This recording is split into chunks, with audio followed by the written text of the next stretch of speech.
नमस्कार शेतकरी बंधूंनो, आपल्याकडे बार्शी तालुक्यामध्ये खरीप हंगामामध्ये 11च्या 11 महसूल मंडळामध्ये अतिवृष्टी झाली आणि खरीप हंगामामधील फळबाग, भाजीपाला आणि इतर शेतपिकाचे मोठ्या प्रमाणात नुकसान झाले. त्याचे पंचनामे सध्या आपले अंतिम टप्प्यात आहे आणि आपला जो अंतिम अहवाल आहे तो देखील आपण पाठवतो 1-2 दिवसात की जिल्हा स्तरावर.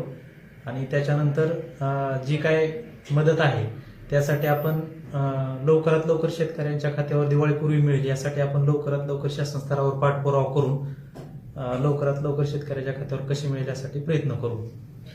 साहेब, रब्बी पेरणी बद्दल काही आवाहन कराल शेतकऱ्यांना तुम्ही? आता आपल्या इकडे पाऊस अतिवृष्टी जास्त झालेली आहे, तर त्या संदर्भात आपण शेतकऱ्यांना पेरणीसाठी काय सांगता? आता आपल्याकडे जर बऱ्याच ठिकाणी पाहिलं तर आणखी देखील काही ठिकाणी वापसा नाही, परंतु आपला रब्बी हंगाम पाहिला तर 15 सप्टेंबर पासून सुरू होतो.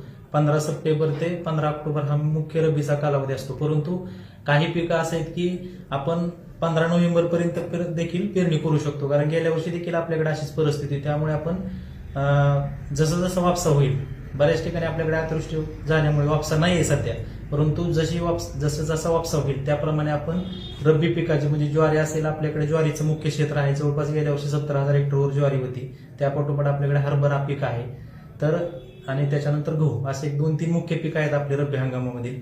तर जसं जसं वापसा होईल तसे आपल्याकडे पेरणी करण्यास हरकत नाही.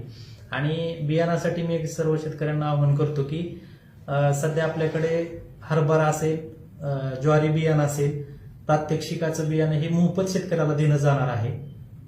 तर ह्यासाठी शेतकऱ्यांनी त्यांच्या गटाच्या माध्यमातून, शेतकऱ्यांचे जे गट असतील आत्मा अंतर्गत नोंदणी करत, तर त्या गटाच्या माध्यमातून ऑनलाईन अर्ज करा. त्यांच्या गटातील प्रत्येक 25 शेतकऱ्याला, त्या गटाची जर निवड झाली तर 25 शेतकऱ्याला मोफतपणे ज्वारीचं बियाणं आणि त्याच्या निविष्ठा शेतकऱ्यांना कृषी विभाग मार्फत मिळणार आहे. तर त्यासाठी गावातील जे शेतकरी गट असतील त्यांनी लवकरात लवकर हरभरा आणि गहू तसेच ज्वारी बियाणासाठी लवकरात लवकर अर्ज करावेत.